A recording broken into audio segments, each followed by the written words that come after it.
Hi everyone, and welcome to the Bureau of Freedom. My name is Sasha, and this is episode 10. Guys, the most amazing thing happened to me today. I wanted a beer. I visualized having a beer on my desk while I wrote this episode, casually taking a sip of that sweet nectar whenever I was struggling to find the next word or pondering how to segue into the next paragraph. Like right now. And wouldn't you know it, the universe delivered. I believed in that beer-filled future, and lo and behold, I am now a man in possession of the amber of the gods. Now I know what you cynics are thinking. It was luck that delivered the beer to my desk, or perhaps I was born into beer, my father having given me a small loan of 1 million beers to start my career in alcoholism. Or perhaps I'm lying about having beer. Maybe it's just a marketing scheme to sell my course on beer appreciation. Fact is, it's none of those things. The true believers in woo-woo know the truth. Reality doesn't really exist except in our minds, and our minds create our reality. If you believe hard enough in getting a beer, the universe will deliver it to you. Total bullshit, right? When you've read the number of self-help books I have, one thing that almost all of them has in common is magical thinking, otherwise known as woo-woo. I can't tell you the number of times I've been reading and learning great things from some guru's book when suddenly, with a heavy thud, woo-woo enters the picture. Letting Go, The Art of War, Unfuck Yourself are all great books that give great advice in the first half before, almost embarrassed, revealing at the end their belief in magical thinking. Of course, books like The Law of Attraction, The Secret, and Happy Pocket Full of Money aren't embarrassed at all. Their entire premise is that believing hard enough is all you need to be successful. The thing is, they're right. Well, maybe not right, but they're onto something. There is definitely some powerful and very poorly understood, even by science, psychological processes that can be hacked to help you achieve your goals. It all comes down to a part of the brain called the reticular activating system, or RAS. Look it up. I'm not a neuroscientist, just some git on the internet ranting about shit, but the short of it is, it's part of the brain that filters all the inputs we get from reality and gives our higher mind the executive summary of what's going on. It's the part of the brain responsible for the cocktail party effect. You know how sometimes you're in a crowded room of partygoers, each one trying to talk over the other in a headache-inducing cacophony of meaningless conversation, and suddenly you hear someone on the other side of the room mention your name? It happens to everyone. And the mind-blowing part of that is that it means that the RAS was in some sense listening to every single conversation in that room and filtering it all out, but was also on the alert for anything that might interest your higher mind, like hearing your name.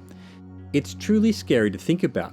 All that information, all those conversations about the Kardashians or Game of Thrones or Jenny in accounting's new haircut being processed by a part of your brain.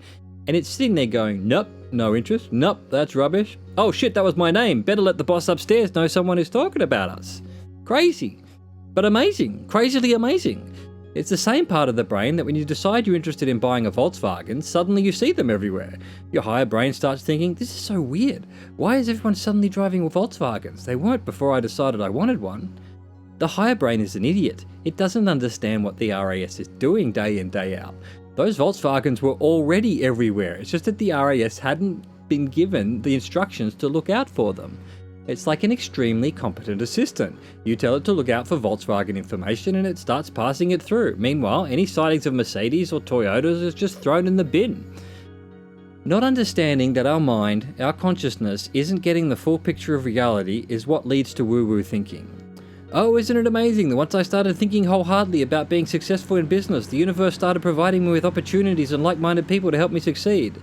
The universe didn't provide shit. The universe always has, at any given moment, a metric fuck ton of opportunities, and you meet people all the fucking time.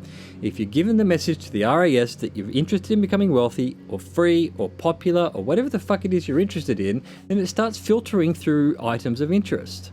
That dickhead you met at that networking event you didn't want to be at, seen through the filter of looking for opportunities, is suddenly that guy that can help you get that meeting with that client you need. Which is why the woo-woo in these books is actually right. It's not some kind of magic. It's understanding that we don't get the whole picture and we need to set parameters on what information we want to have delivered by our RASs. Most of these books are completely correct in how to make this woo-woo work. You have to believe. You have to know what you want. You need to be clear about your goals and the outcomes you are looking for. Not so the universe can prick its ears up and deliver you your greatest desires, but so your brain starts letting through the information you need to move forward with your goals. Because at the end of the day, the woo-woo isn't going to make you successful. You are. On a Joe Rogan podcast I listened to, he told the story of a friend of his that read The Secret and was super excited that now she knew she just had to believe to become successful and couldn't wait for the universe to deliver her the millions of dollars she wanted. Years later, he ran into her again and she was depressed and broke and couldn't understand why the universe had let her down. Joe asked her what she'd done to try and become successful. Nothing. She just thought she had to believe hard enough. If you ask the woo-woo believers who are successful, who say, wow, I wanted to be a famous, wealthy author, believed it so hard, and here I am living my dream. What else did you do? They'll answer, well, I got up at 4 a.m. every day, got my shit together, sorted my home chores out, and wrote my novel 8 hours a day. It wasn't the universe writing their book for them.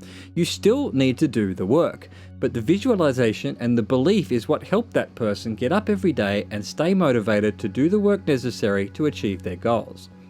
And, of course, you only hear from the successful believers in woo-woo. The failures aren't writing books about how the universe delivered them success because they believed hard enough. Which brings me back to the beer.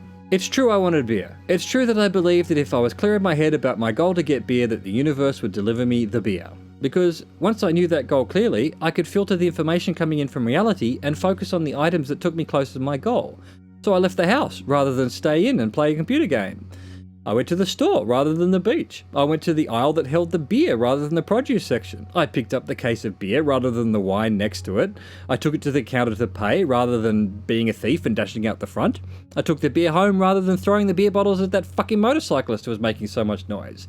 There were plenty of situations and distractions in reality that could have prevented the universe from bringing my beer and me together. But I was clear in my goal and I did the work to achieve it. It's the same with everything. If your focus is on anything other than the goal you're after, your RAS will filter out important information. Training the RAS to work for your goals isn't easy. It's a process and you need to practice. It's why many of these books suggest putting your goals on your bathroom mirror or somewhere where you see it every day and read them out loud every day. Now they'll say it's so God or the collective consciousness or the universe or quantum dark matter can hear your goals and help deliver them. That's not quite right. It's so a part of your own brain can hear them and help deliver them. So on your journey to becoming free, it's important to take the advice of these self-help gurus, but to also keep some grains of salt around. I personally love when these books try to find scientific reasons for why the woo-woo works or doesn't. The mental gymnastics some of them go through to try and justify the idea that success is somehow delivered by a generous universe rather than hard work are often incredibly funny. But it's important to remind yourself that there is wisdom in every bit of information, good and bad, justified and misinformed. If you've trained your RAS up in the way you need it to, it will filter that information for you anyway.